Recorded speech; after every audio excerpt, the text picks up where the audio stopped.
Good evening. I'm assuming that everybody can hear me since I can't hear you.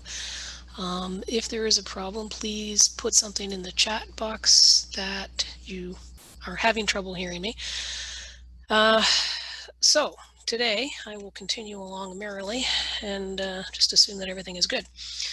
So as we indicated, a whole bunch of different things for caregivers. But first of all, I have to read this disclaimer. Purpose of the presentation is to inform and educate the attendees on the presentation topic. While the information contained in the presentation is believed to be accurate, no action should be taken based on the presentation alone, and it is available with the understanding that the publisher, myself, is not engaged in rendering legal, accounting, or other professional services and is not representing any other body or organization. I was asked by the Dementia Society to put something together because they were getting a lot of questions on different tax issues caregivers may take advantage of, or medical expenses, things like that. So of the over 200 questions that I received, I put together the following presentation, and these are where most of the questions came from.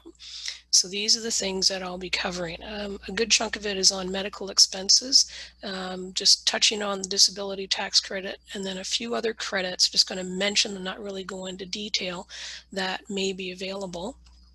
There's also a Canada Caregiver amount for those of you who are caring for a loved one. And then there were other questions sort of aside from the medical side of things about how do I manage my finances in retirement. One question was on, is it worth setting up a trust? And then had a few questions on the power of attorney and the use and effectiveness of those. So without further ado, we will move on. So medical expense shows up on your tax return. Everybody knows that when you file your taxes, you have medical expenses that you can claim. And there are a few lines where you can claim them. And I'm going to be flipping in and out of the presentation to show you a few things. And I unfortunately can't put everything on the same slide. So just bear with me while I stop sharing, and then I will reshare something with you. I just have to go and find it and hope that my mouse works. There we go. Okay, so you should be looking at right now. This is page 6 of the new T1, your personal tax return. And as you can see down toward the bottom here is medical expenses.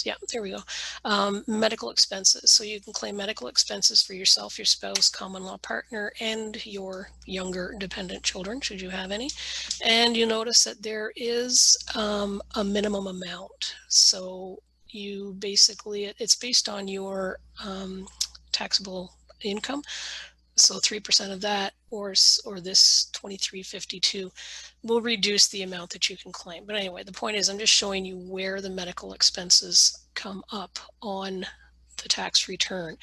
It used to be in Schedule 1, but they've massaged the tax return, so now it's part of the tax return itself. And it helps to increase what they call your non-refundable tax credits. And these are the things that drive down the amount of tax that you have to pay at the end of the day.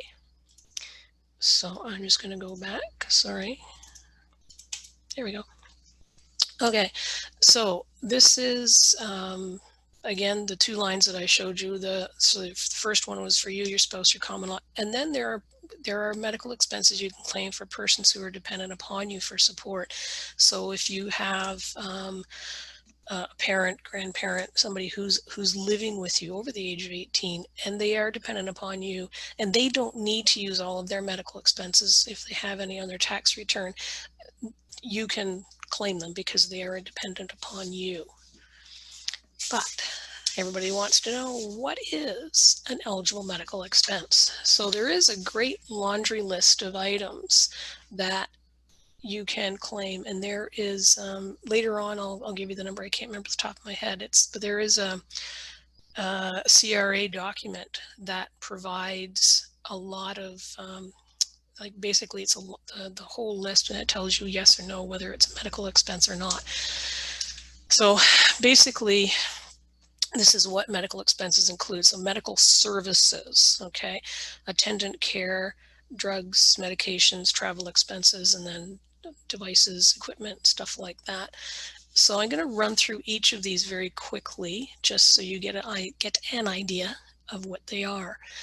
So medical and dental services. So these are amounts that are paid to a medical practitioner, okay, dentist, nurse, whichever, and they're in respect of a medical or dental service. So a lot of people were asking, well, can I claim when I take my spouse to a day program or something like that, a bit of respite for me, and then they're going to this day program. No, that is not a medical service. It is not a medical expense, unless within that particular program they're actually performing some sort of medical service or therapeutic or rehabilitative service or something like that. But for the most part, the day programs are not considered a medical service. Some of the other categories, general categories that are out there for medical services, expenses, whichever, um, care, treatment, and training. So care and treatment, so that would be like cancer treatment or laser eye surgery, things like that. The training side of it, this is if you have to take training in order to learn how to care for a person. So if you're caring for somebody who's bedridden, for example, it takes a bit of knowledge to know how to move an essentially an inert person without hurting yourself. So there are, you know, places out there that can teach you such things. Quite honestly, I don't know where, but I'm sure that they're there. And if you take this course and it is used to care for the person for whom is dependent upon you, then you can claim this as a medical expense. Construction and renovation, this is work done to the house so that it is made more accessible for the person who is living there. But note that the work has to be done due to a severe prolonged impairment, as you can see. So imagine somebody who has mobility issues. So they can't get in and out of a bathtub, for example. So you have the renovation done. You have one of those cutout things put in your bathtub so that they can get in and out without killing themselves or falling and all that sort of stuff. Or even in certain circumstances, grab bars that are installed in the bath area because, again, the person has limited mobility. Travel expenses. This is one that kind of surprised people. I've given this presentation a number of times and quite a few in person, and I usually get a few eyebrows raised. I can't see your eyebrows right now, but I'm sure some of them might be raising. Um, so note that it has to be more than 40 kilometers, and that's just one way. And basically, it's for people who require medical services that are not available in their home area. So if you're just driving yourself or driving someone to the hospital, um, or to a doctor's office or something like that, no, you cannot claim those travel expenses. You can't claim the parking unless, again, as I said, it's more than 40 kilometers away. Um, if it is more than 80 kilometers, then you get one way. Then you get the transportation, accommodation if required, meals and parking.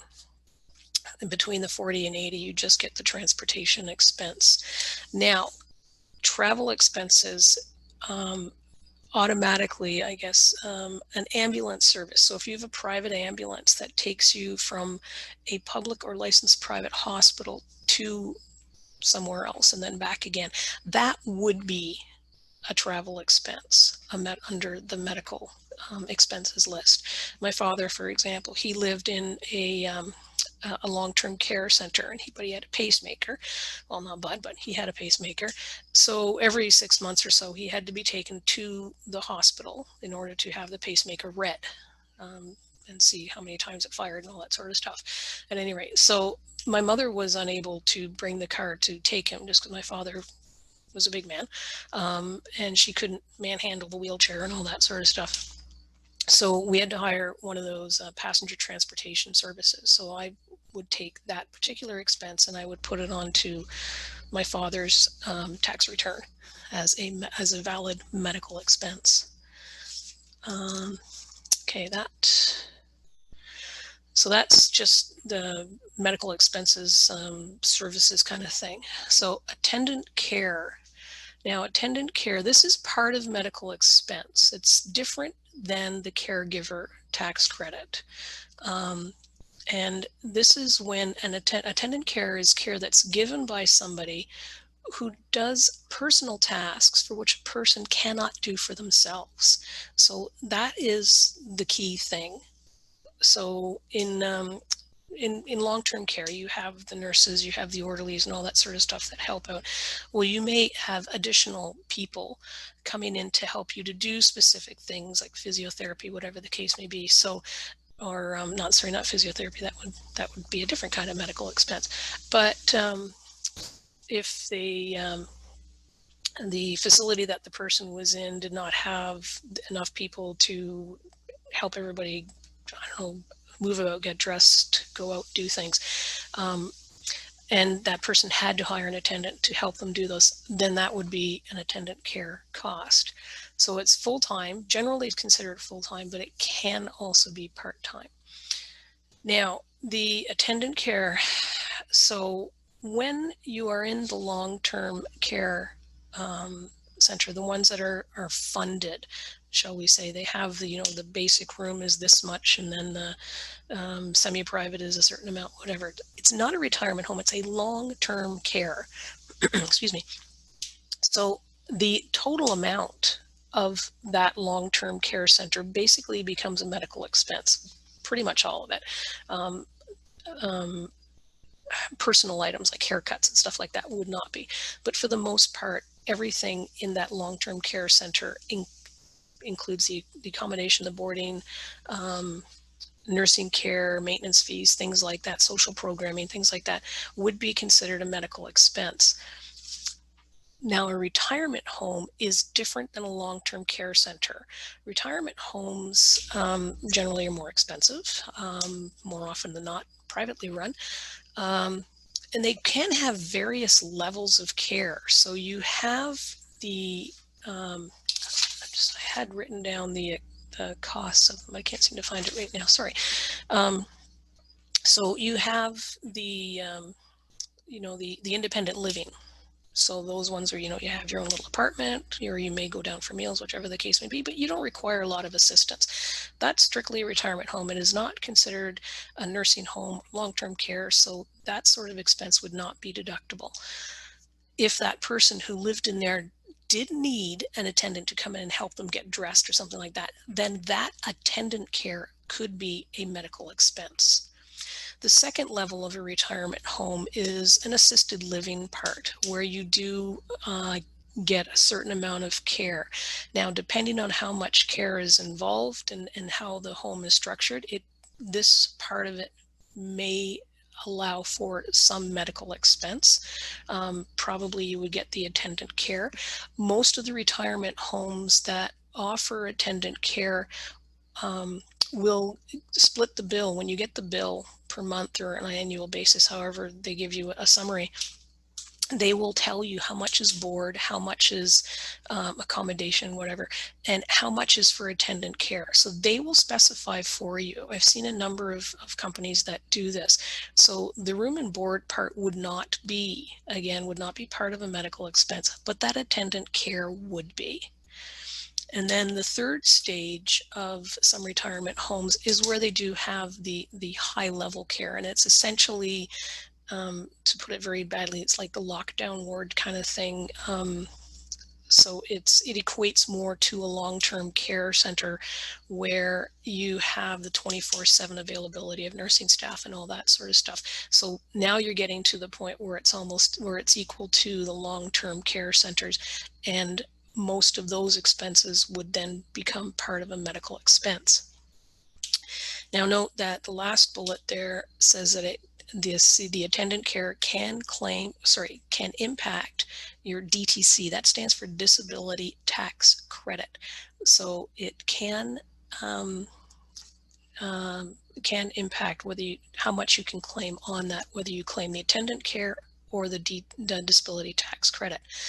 Now note, if you're paying for an attendant, for somebody, the attendant cannot be a spouse or common law partner, and they must be at least 18 years of age. So if you are caring for somebody in your home, if you're caring for your spouse in your own home, you can't have your spouse pay you to be an attendant care so that they can get a medical expense. It doesn't work that way. So it has to be somebody else, essentially. Okay, so I'm just going to run through. So the next 3 slides just sort of summarize what I said with regard to what you can claim and all that sort of stuff. And it also shows the impact on the disability tax credit, which I will talk about in a minute or two. So fees paid for full-time nursing care, I discussed that. So this is the, sorry, nursing home. This is the provincial ones where the amounts are specified. I do not know what I did with my numbers. Anyway, so when you want to include these attendant care expenses in as a medical expense, there are certain requirements in order for you to be able to do that. So when you're in a nursing home, in order to be able to claim as a medical expense, you have to have the Form 2201 is the disability tax credit. So you have to have the disability tax credit already approved by CRA, or a medical practitioner must certify that the person is going to be there and they need the help, kind of thing. So generally, if you are in a nursing home, then you do require the 24/7 care, and it would not be an issue to get either the form, the disability tax credit, or the note from a medical practitioner. If you do have the disability tax credit already, note that you can't claim both. So you either claim the nursing home expenses or the disability tax credit. Now, quite honestly, the disability tax credit is a little under $9,000 as a non-refundable tax credit. And I can't imagine any nursing home that would cost less than $9,000 for the year. So it would probably be more advantageous to claim the nursing home costs as the medical expense in this case. So the next group here, salaries and wages for full-time attendant outside of a self-contained domestic establishment. Now that's just a big word for saying a personal residence, or a big phrase. So this is, think the retirement home. As I said earlier, if you're in a retirement home that doesn't qualify as a nursing home, but you still require attendant care, and in this case, the certification required is you must have the disability tax credit, then you can claim the attendant care costs. And again, you're limited though between the attendant care or the disability tax credit, not both. So in this case, it depends on how much your attendant care costs are and may or may not be to your benefit to claim the attendant care over the disability tax credit. It's a numbers game, and I'll go through an example a little later to show you how that works. So salaries and wages for attendant caregiving in Canada. So this one here, the top one of the two things are when the person does not live in. So they come to your house, okay? So they come, well, necessarily your house or where you live, something on a permanent basis. And again, you must have the disability tax credit in order to claim the attendant care. Now this one, you can claim attendant care and the disability tax credit, but note that the amount of the attendant care is limited to $10,000 if you're claiming the disability tax credit as well. If you do not claim the disability tax credit because the attendant care costs are a huge amount, then as long as you don't claim the disability tax credit, then you can claim the full amount of the attendant care costs. Again, it's a numbers thing. You would just have to figure out which one is more beneficial to you. The full-time attendant at home, so this is where they actually live in. So the person who lives in. Here, it's either the disability tax credit or a note from a medical practitioner. to say that, you know, you need all this. And again, you're limited to one or the other if you have the disability tax credit. So you cannot claim both. Excuse me. The last two may or may not apply. 21. So salaries and wages in a group home. So special needs group homes, for example, there's one in my neighborhood, so anybody who's in there most undoubtedly has a disability tax credit. So when they're claiming their filing their taxes, there we go, they would be able to claim the attendant care costs that they are billed when they are in the group home. And note that they can claim both the disability tax credit and the amount, the expenses, and there's no limit. And then the same thing would apply for a school, institution, or other such place where you are residing, or where you're receiving care. And again, it's either the disability tax credit, or you must be certified that you require this particular care. And again, you can claim both the disability tax credit and the expenses. So this is, sorry, I'm just going to go up. No questions. Great. This is the end of the medical expenses side. So medical expenses are medical and dental services, okay, that must be paid to a medical practitioner, nurse, whichever, and for a particular medical, therapeutic, rehabilitative service. There's also prescribed drugs, medications, which everybody kind of knows about. The travel expenses, again, that 40 kilometers one way. Devices, so your hearing aids, your batteries for your hearing aids, and then attendant care, as we just discussed. So those are things that fall under the medical expenses tax credit line. And again, you can claim, excuse me, you can claim for yourself, for your spouse, dependent children under 18, I guess, under 18 on one particular line. Then on another line, if you have somebody living with you and their medical expenses, you can claim for them. They can be transferred to you. So the next thing going to look at is the disability tax credit.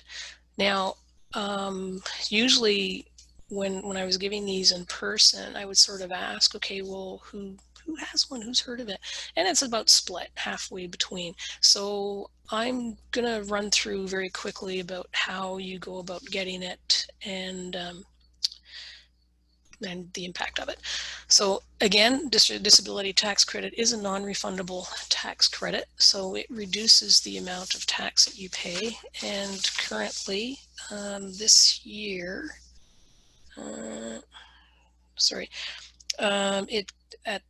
for 2019, the disability tax credit amount would provide you $8,416 of a non-refundable tax credit. So multiply that by 15%, whatever it gives you, and that is how much you would reduce your tax bill by if you did have it. So it is the CRA who determines who is eligible based on the submission of the form. And I'm going to stop share and share with you the actual form, if I can find it. Disability. Sorry, I don't see it.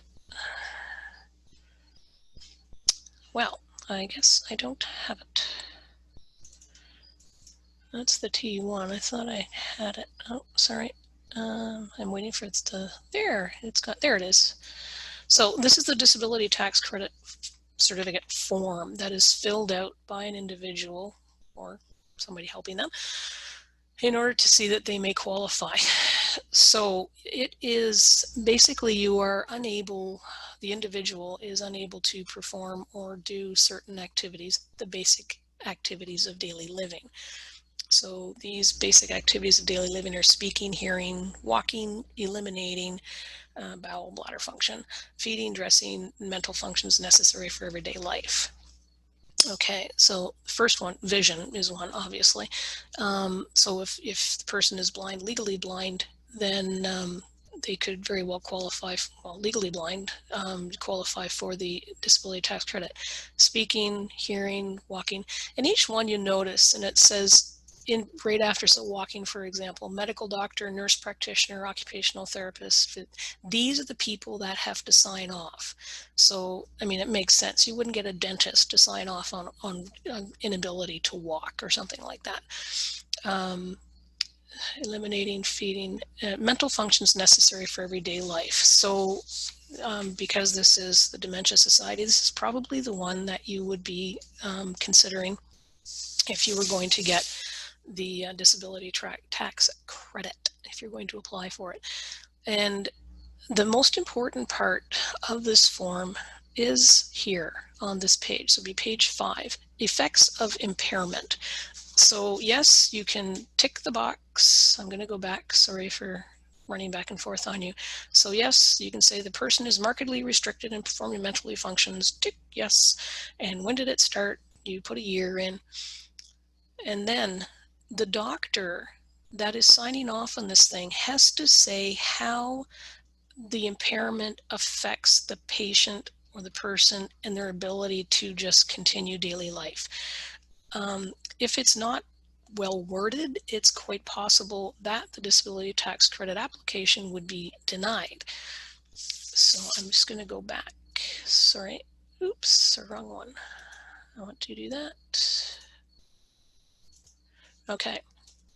So again, proper person. And then, so if it's denied, though, you can appeal the decision. Now, as I said, it's the CRA who determines the eligibility. So they're not doctors, okay? They're looking at this and they're evaluating the application based on a standard, and they're looking to see that it was filled out properly, for one thing. But that also it indicates that the person really cannot do those functions. So like not every, like you may look at somebody and think, oh, they're disabled, but they don't qualify for disability tax credit. An example, my mother had polio when she was 19 years old, and she lost the use of her left arm. It just sort of hangs there. So to all intents and purposes, everybody looks at her and says, oh, you're disabled. Well, she doesn't qualify for the disability tax credit because my mother can do pretty much anything that she wants to do. She can dress herself. Remember, it's got to be the basic activities of daily living. She can talk. Yes, she can talk, and she can yell at her 4 children whenever she wants to. She can hear quite well, does not have a hearing aid. She's very good at that. She can walk. She's getting old. She just turned 89, so she doesn't walk quite as fast, but she can walk. She doesn't have any bowel issues. She can feed herself. She does the cooking around the house. She dresses herself, and she's sharp as a tack. So she does not qualify for a disability tax credit. So it's why it's important that part where the doctor fills it out really indicates how the impairment has affected the person's life. And this is going to sound really strange, me saying this, but if you know somebody that has gotten a disability tax credit for the same reason for which you are applying, go ask them what the doctor was giving this presentation, I forget where, somewhere other than Dementia Society, and the people in the room started comparing notes because one person had gotten it, another person hadn't, but they had the exact same issues, so they were comparing notes as to, well, how can I reapply? So that's what the disability tax credit is, and sorry, the application process. So this is what you must have: the markedly restricted in one of those daily activities that I mentioned, or significantly restricted in at least 2 or more. And it must be prolonged and present for basically forever. So mentioned before, when you have the disability tax credit, when you're claiming attendant care costs as a medical expense, and that's the only one that impacts disability tax credit, there are special rules, and we saw those in the previous slide.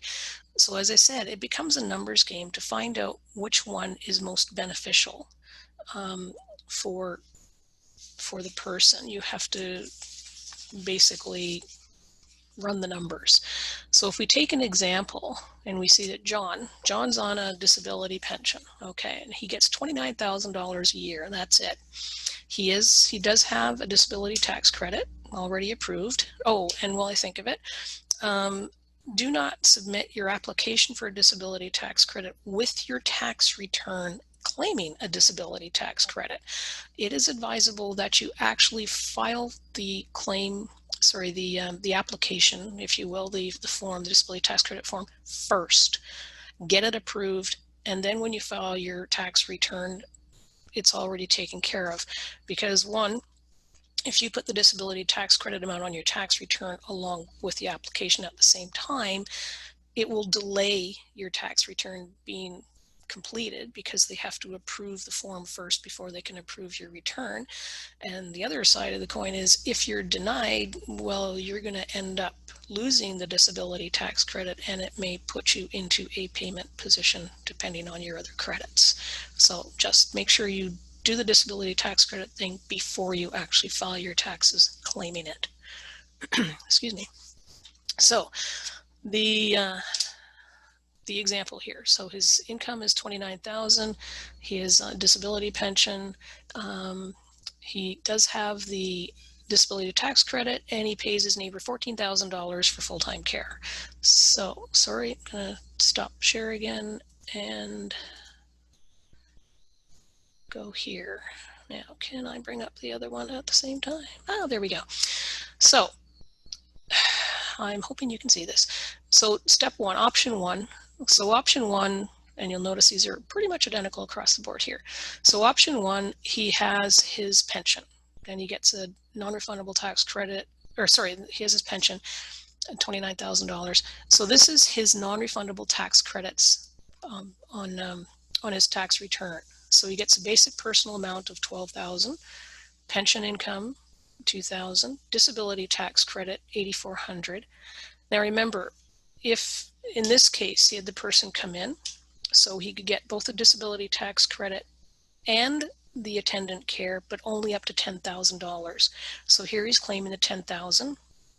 He takes away the magic formula that they use for medical expenses, the 3% of his taxable income, which in this case, just believe me on this one, it's $870. So the medical expenses then would be $91.30.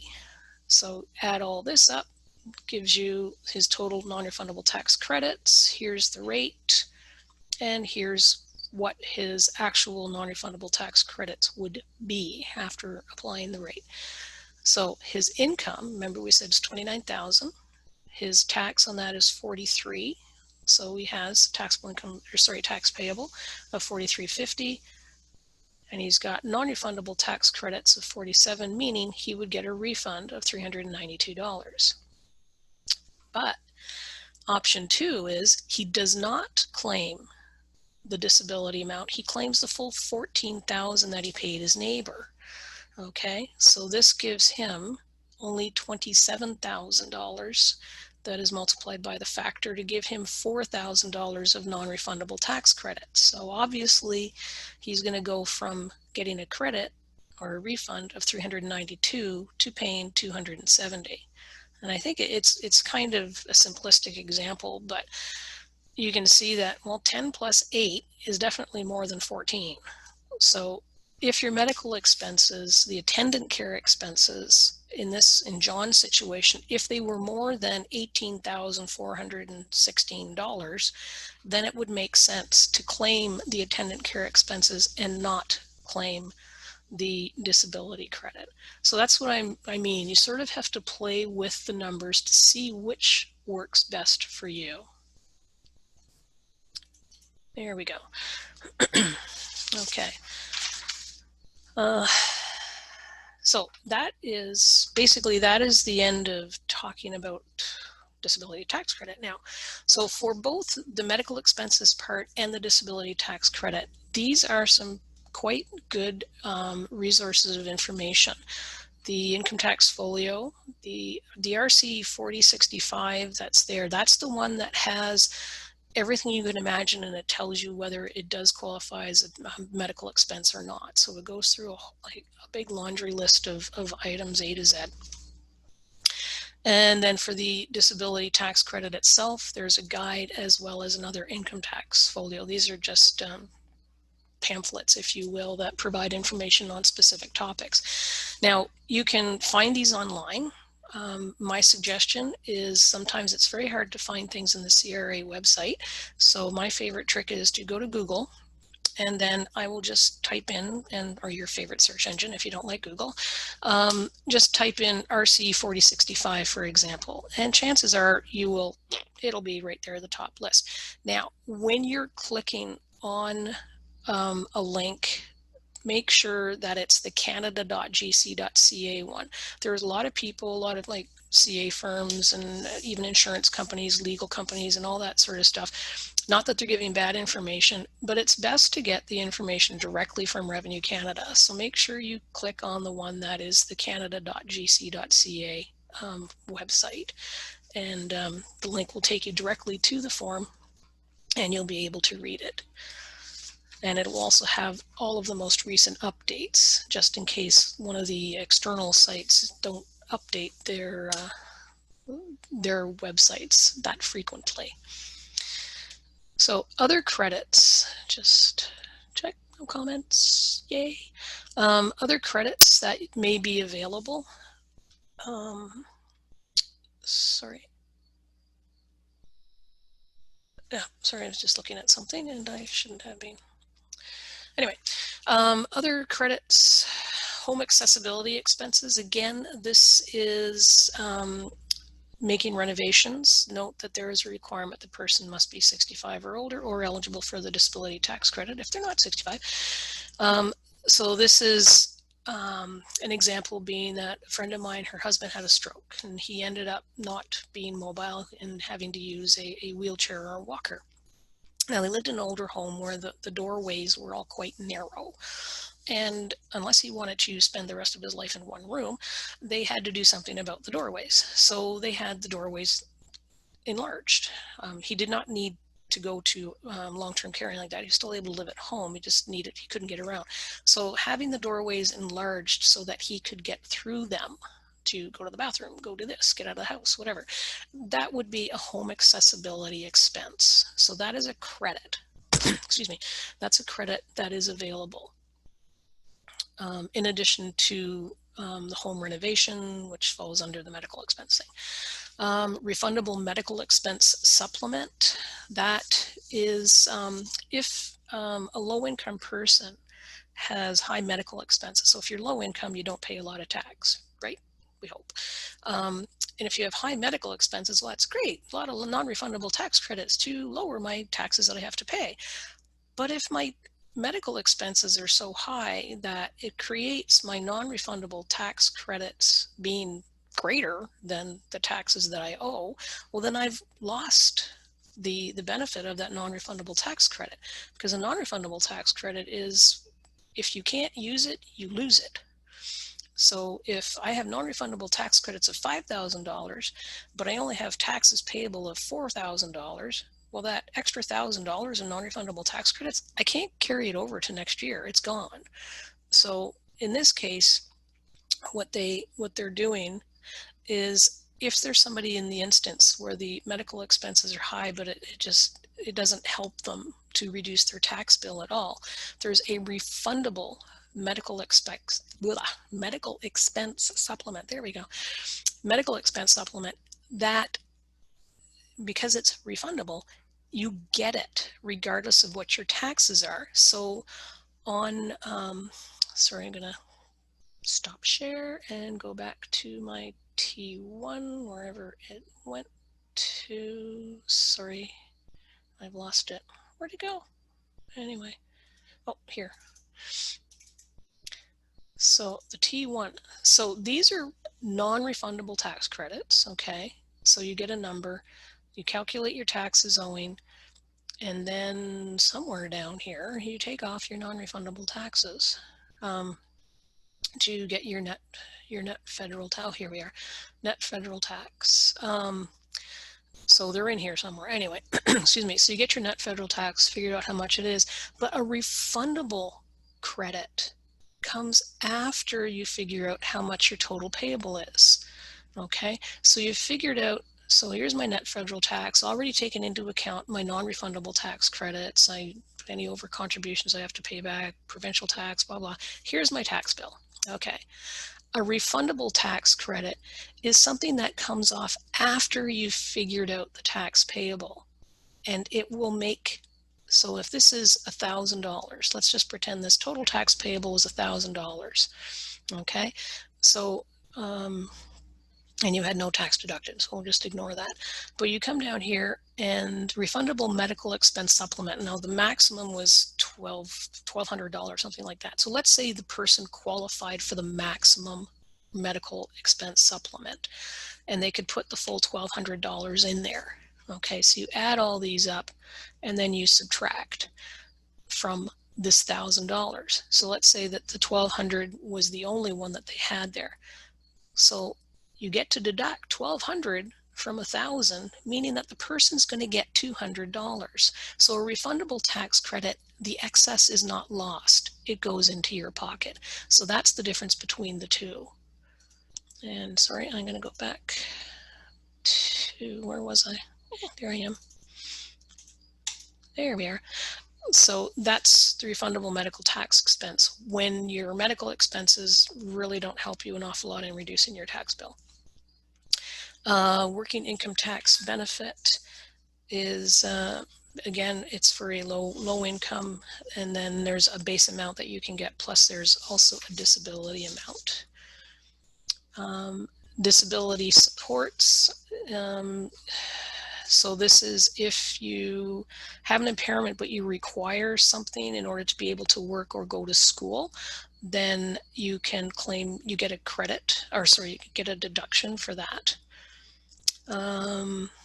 GST credit, that's geared to income. So, and you see a ticket, yes, I want to apply, when you fill out your tax return, and then the government will send you a letter saying whether you qualify for it or not, because it is based on what your taxable income is. Amount for eligible dependent, regardless of whether there's any physical impairment, you can get $12,000. So this is, well, actually, we'll look at that in a minute. And then there's an additional amount if they're dependent on you and have some sort of impairment. So the dependent is parent, grandparent, child, grandchild, under 18. Excuse me, sorry. So these are eligible dependents, and the eligible dependent is for single people, if you are not with somebody. So those are just some of the credits. There are also provincial credits that are available that kind of mimic some of these things.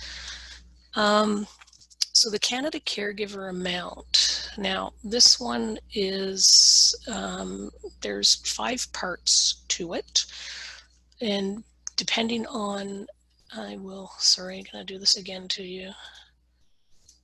There we go. Where'd my T1 go? My little mouse doesn't like clicking.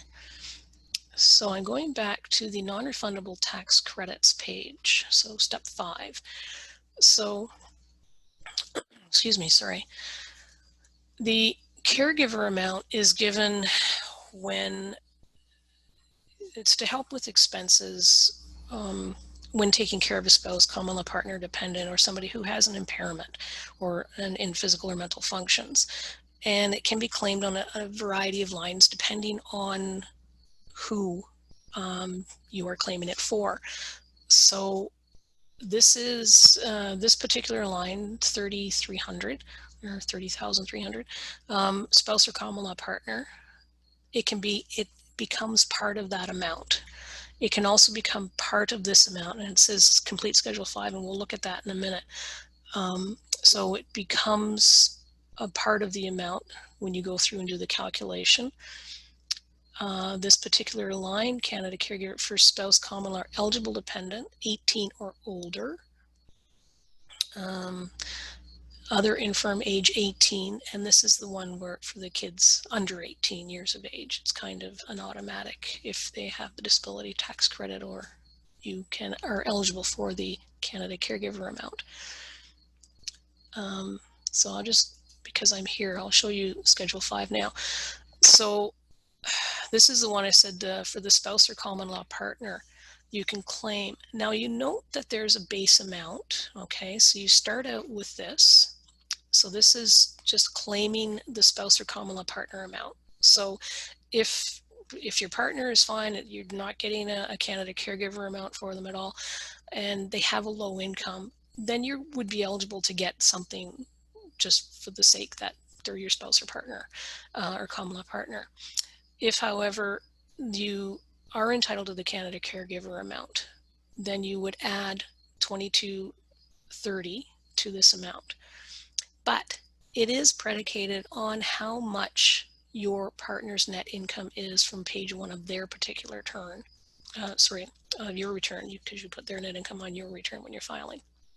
So you can see that if your spouse or common law partner's net income is more than $14,500, then you're not going to get anything on this particular line because their income was too high. So if it was $15,000, for example, you're not going to get anything.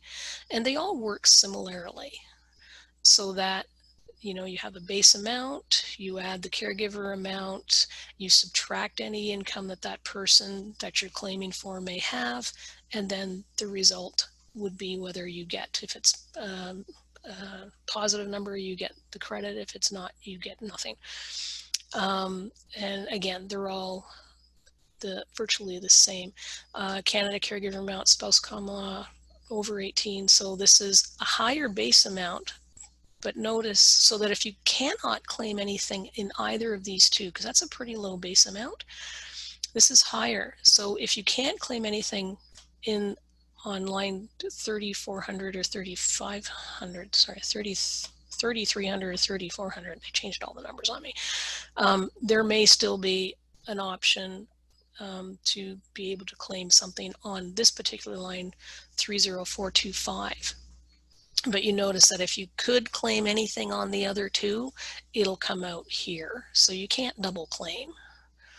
And this is for other infirm dependents 18 or over. Again, you've got a base amount, and then whatever, which is higher, and then whatever their income is will reduce the amount that you can claim as the Canada Caregiver credit. So again, that will show up on any of these lines in here, depending on who you are claiming for. Okay. Sorry, going back and forth on you again. There we are. So again, I sort of talked through it all. So spouse or common law partner, if you qualify for the Canada Caregiver amount, then you can put it in.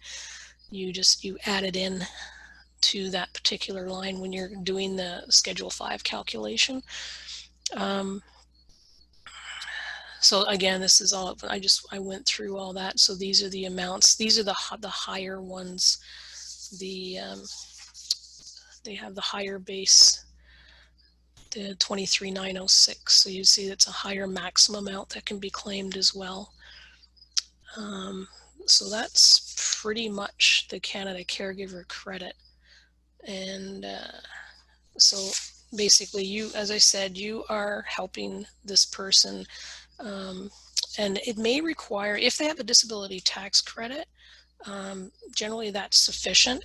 But if you don't have a disability tax credit, you may have to get a signed statement from a medical practitioner showing that when the impairment began and what the duration is expected to be and how you are taking care of them.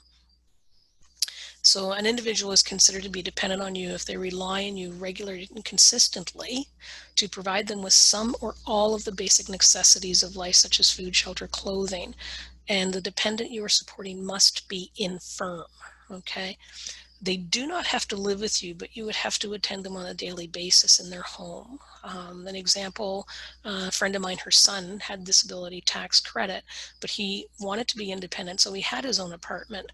But she lived nearby, so that she was there pretty much every day to make sure that everything was going okay. So in that instance, she would qualify for the Canada Caregiver amount.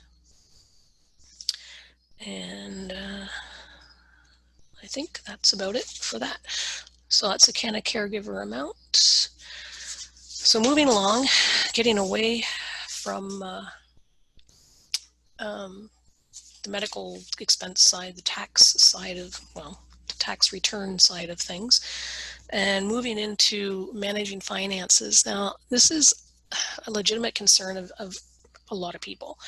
How how do you manage this? Like, we all think about as we're getting older, where am I going to be in 15, 20 years? Am I going to still be in my own home? Am I going to have to be in a long-term care retirement home? How am I going to manage this? And how am I going to manage it if my partner, my spouse is in a long-term care and I want to stay in the house because I have no need to go to one and it just doesn't make sense to.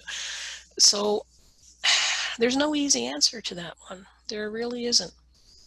I mean, if you have a pension, great, good for you, wonderful. If you have savings, investments, that's fabulous. If you've got a home that you can sell when the time comes and you get money out of that, it's it's not easy. I mean, my mother lives with my brother, and we're very glad that she's there, and he doesn't mind having her there, so that's all good. So she doesn't have that concern.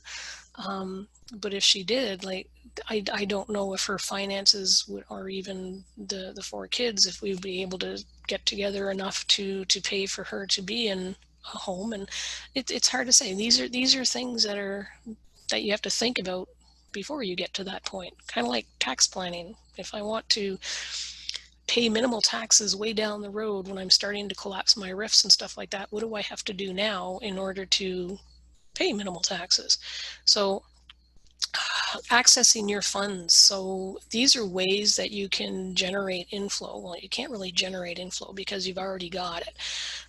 So if you have investments, selling the investments. If you have assets, real estate. My mother recently sold a cottage, so that money is set aside.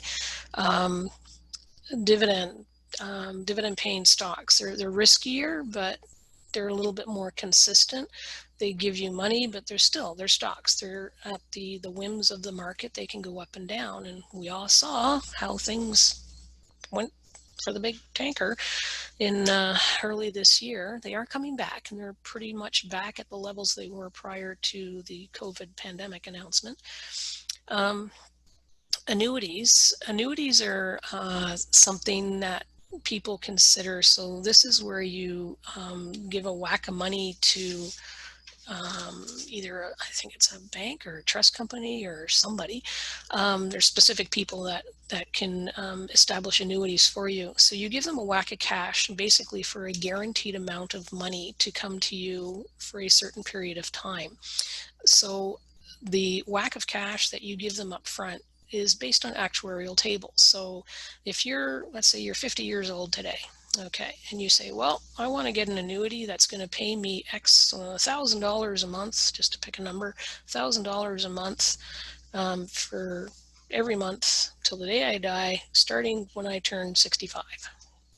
So what the companies do is they say, okay, expected longevity of an individual will be, okay, you're going to die at the age of 82. So I got to pay you for those years from 65 to 82. So I've got to pay you for 17 years. Okay, so in order to pay you for 17 years, you have to give me this much money, and I'm going to invest it so that I can give you that $1,000 a month for 17 years.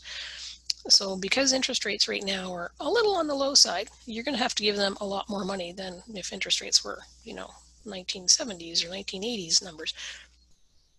So the how to win the annuity game basically is to live longer than they expect you to, because then you're getting money. But then if you do not live to that 85 or whatever age it was, 82, I can't remember what I said now, the money is not lost. Generally, they will return the amount that was invested, but you will have lost whatever the income, the extra portion was on that. But anyway, so that's what an annuity is. They're not hugely popular because they are kind of expensive, but it is an option to have a stable income later in life. So minimizing taxes. So whatever you do, whatever sort of investments you have, the idea to minimize the amount of tax that you have is to balance how you take it out. And this also, if some long-term care centers, they base a subsidy. You can get a subsidy if you're in long-term care and you're in a basic room. You can get a subsidy if you have a certain income level. Now, when you're balancing investment withdrawals, so if you have your RRSPs, which turn into a RIF the year you turn 71, you have TFSAs, you have other non-registered investments, which means you pay tax as you go kind of thing. When it comes time to collapsing the RIFs and the RRSPs and the TFSAs and stuff, if you balance how you take them out, so when you take money out of a RIF or an RRSP, it's taxable. Take money out of a TFSA, it's not. And so you can, if you have the ability and you've got both of them going, you can manage your taxable income by moving like the levels of how much I take out of the TFSA or the RRSP. So if I find that all my other incomes, let's say I have investment incomes, but interest rates are really bad this year, so my income isn't so high, it's really low, which means that, oh, well, maybe I could take a bit more out of that RIF or the RRSP or whatever it is that I want to do, because I'm not going to push myself into a higher tax bracket.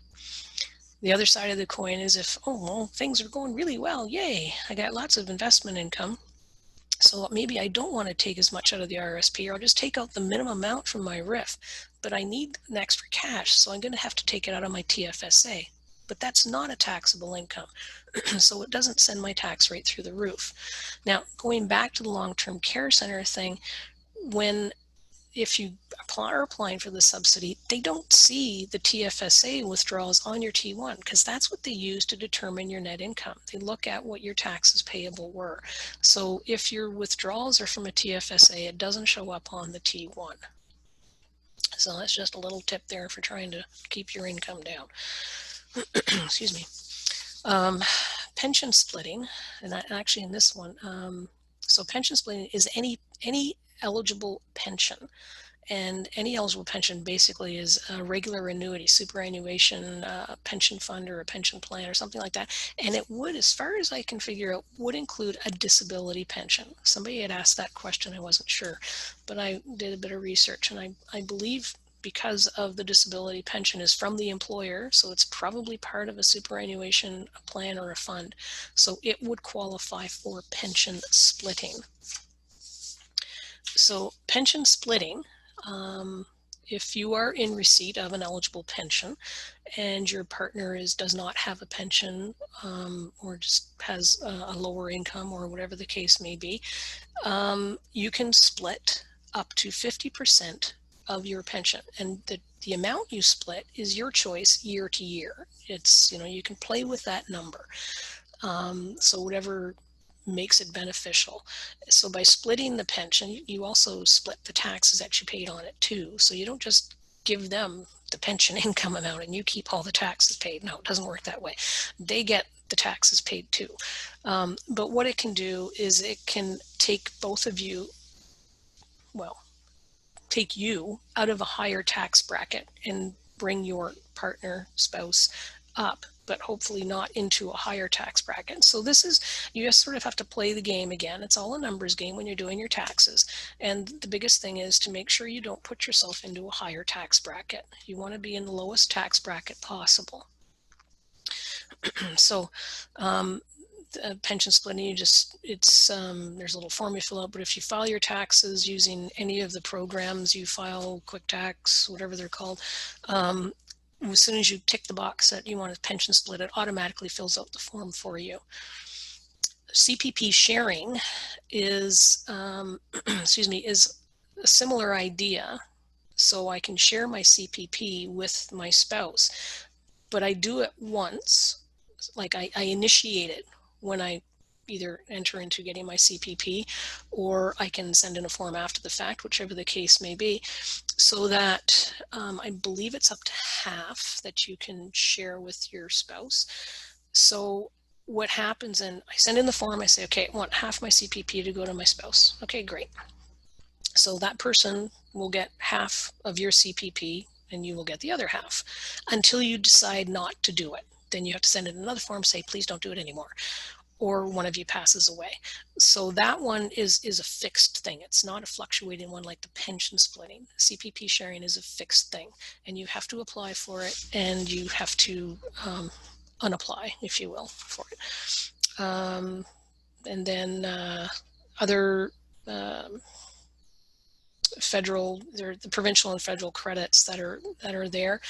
I tell people just to go take a look at page 6 of the T1, where all the non-refundable tax credits are, and just see if any of them apply to you. They may or may not, but sometimes you just never know. There might be something in there. And estate planning. That's something that everybody should be thinking about before it gets too late. So part of estate planning or estate planning is preparing a will. If you don't have a will, please go and get one done up. They are not that expensive, and they will give you and your family great peace of mind. If you're living common law, having a will makes it so much better, because if you pass away intestate and you are not legally married, the common law partner may not be able to get, if the family puts up a stink, may not be able to get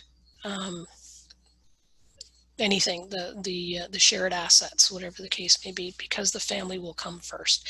So these are things just to think about preparing a will. If you have a will, then you name where you want the money to go, where you don't want it to go, by not naming. So you set up how everything's going to be distributed and all that stuff. So go do it. If you don't have one, go do it. So that's my plug for making sure that you go and make your will. Don't care how old you are, go make one. And you should review a will. They say every 5 years or so. But if you have any change in your life, if you get married, if you get divorced, if you adopt a child, if somebody in your will passes away, you win the lottery, yay, whatever, you should revisit your will to make sure that it still does what you want it to do. Excuse me, sorry. I should have brought myself a glass of water. Okay. So I got just a couple more topics, and then you'll all be free to go. Questions that were received is a trust worth it? Is a trust something that would be useful as a tax strategy? Well, as usual, the answer is it depends. So a trust basically is 3 people, okay? The settler, the person who puts all the property, money, whatever it is, into the trust. The trustee, who's the manager, takes care of it, and they will charge a fee, unless you're doing it yourself, which you can do. And then the beneficiary. So those are the 3 people. So it basically just holds the assets, the money. Sometimes you hear about bear trust. So the bear trust will hold real estate for a developer, so that the real estate is outside the developer's hands. So if anything goes all screwy, nobody can touch the real property. With trusts, they can be testamentary, created through a will. So that if you pass away and I've got young children, whatever, I pass away, so I want to put all this money I have is going to go into a trust until little Bobby Sue turns 21 years old, kind of thing. So that would be a testamentary trust. And inter vivos trust is one that is set up while you are alive. Excuse me, while you're living, live and living. So even though it's not a legal entity, it still pays tax. Yay, can't get away from it. So it files a T3, which looks similar to a T1, but it doesn't have the personal deductions, like the basic personal exemptions and things like that.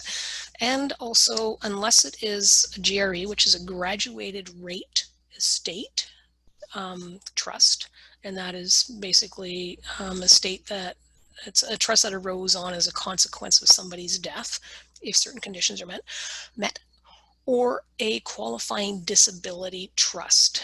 So this is one that is raised for specific reasons for somebody who's disabled, is eligible for the disability tax credit.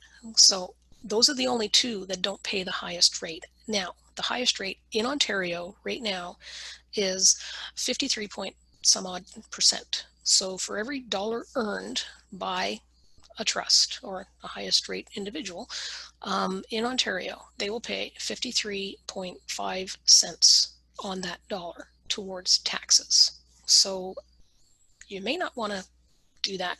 What some people do is they'll create a trust, and then the beneficiaries of the trust, they will distribute the earnings of the trust to the beneficiary so that the earnings are taxed at the level, the tax level of the beneficiaries, which would probably be a lot lower than the highest one. And then the trust just maintains the actual assets that were initially put into it and sort of manages that and makes money off of it, hopefully.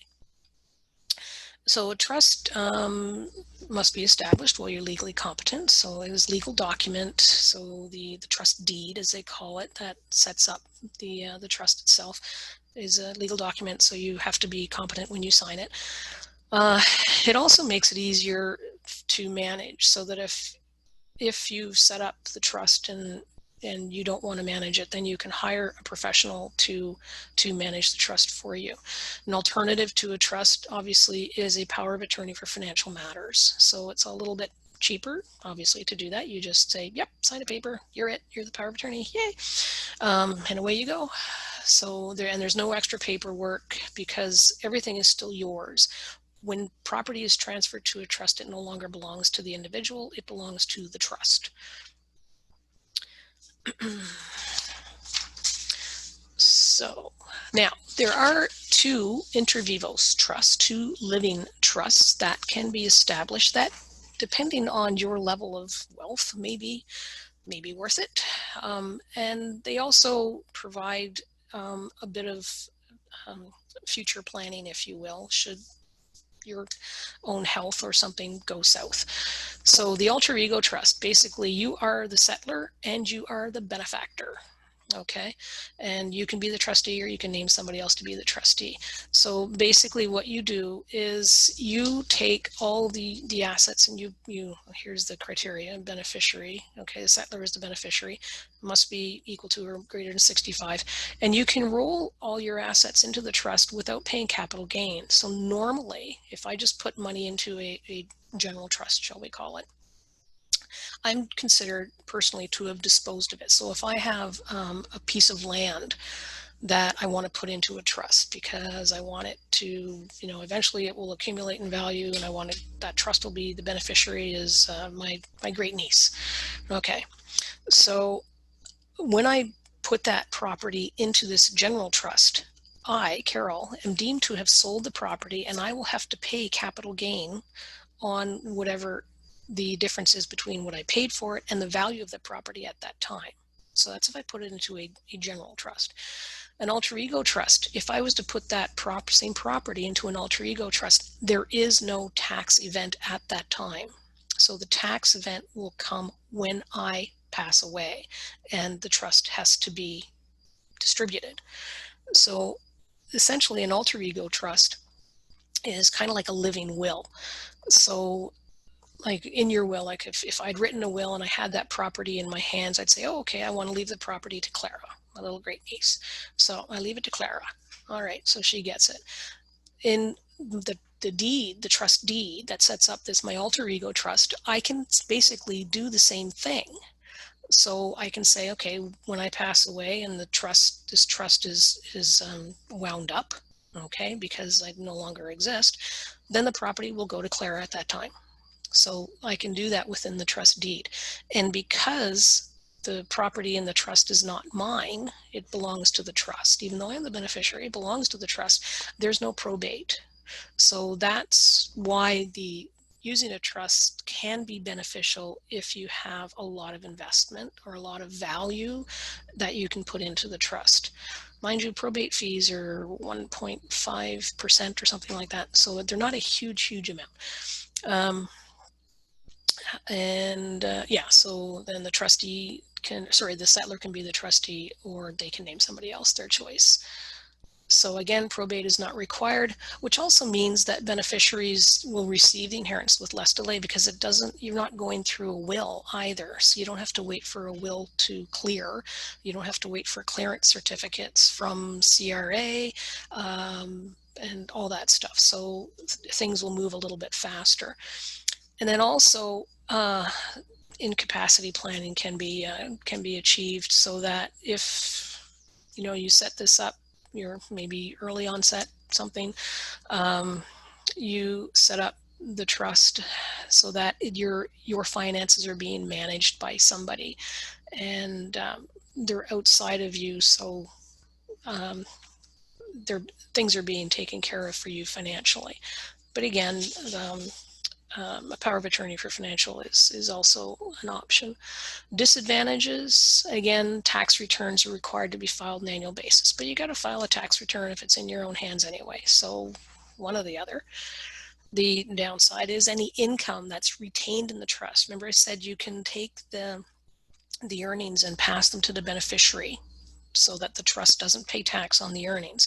But if you leave the earnings in the trust, they do pay at that highest rate.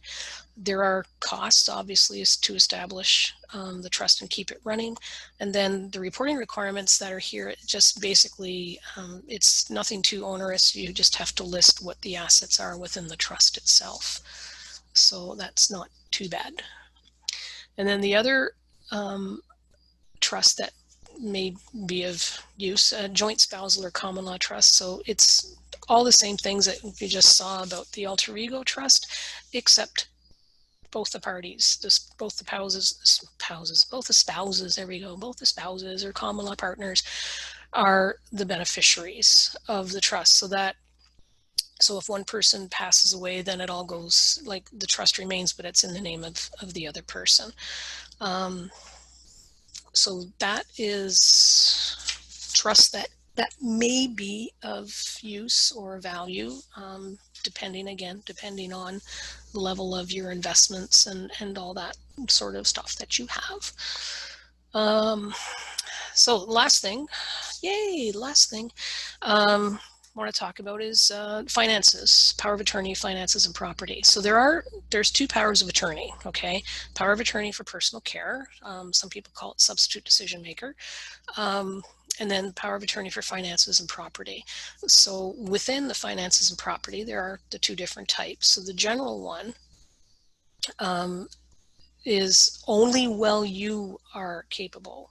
Okay, the enduring one is one that you can set up for somebody to take care of your finances should your mental capacity diminish to a significant degree. So the general one, it can also be limited, or it can be like just really global. So like, okay, if somebody made me their power of attorney, I have access to their banks, I can do all kinds of different things. But a limited one, let's say that piece of property that I was talking about that exists only in my imagination. If I wanted somebody to deal with that property because I wanted to sell it, but it was in another province or something like that, and right now we can't travel too much. So I find somebody in the other province to be a power of attorney for that particular property for the specific reason of selling it. And so that means that they have the right to sign all the documents, and we don't have to, send things back and forth by mail or courier and all that sort of stuff. So a power of attorney can be limited to something like very specific, or it can be a global general thing. And each of them, they can take effect as soon as they're signed, or you can put a clause in to say that you want it to take effect at a particular date and time, or at a point in time when I am deemed to be mentally incapable in the case of the continuing power of attorney.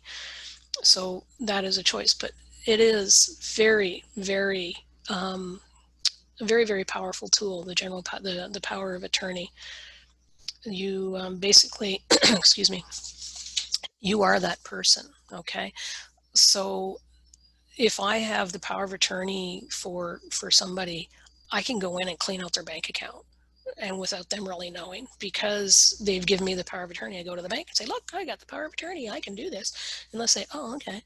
And they may question it, but it's a legal document that you have signed and you have given me this power and I can go and take it. So you make sure you trust that person that you are giving the power of attorney to. So there are things that they cannot do. They can't make a will, can't change a will, can't change beneficiaries. They can't give the power of attorney to anybody else. So you cannot transfer a power of attorney. And once you've given it to a person, it is that person alone. And they cannot make decisions about your healthcare, personal care. That is the substitute decision maker, the power of attorney for personal care. So those are, or that is it. I am done talking, and I'm sure you're quite tired of listening to my voice by now as well. So I will, if there are questions, I don't know, I haven't been really watching. Oh, there's a Q&A up there. I will, how do you determine whether the power of attorney is general enduring? You make the decision. It's, there are specific forms or specific wording that when you're establishing the power of attorney, your lawyer who is establishing it for you will know what the wording is. So when you're doing it, talk to them so that, and then also make sure that you've set a time frame in there if you don't want it to be an immediate thing. I hope that answered your question, Lori. Oops, close that. So I will hang out for a few minutes if there are any other questions. I don't know if Shazeen can open up lines or something. I don't know how that works, or people just type in. So let's see. First of all, I just wanted to thank Carol. Thank you so much, Carol, for the presentation. Let me see if there are any other questions from the audience. We can give a minute or two. And of course, you could always watch this webinar again. This presentation will be available on our Facebook page and will be available on demand on our YouTube channel.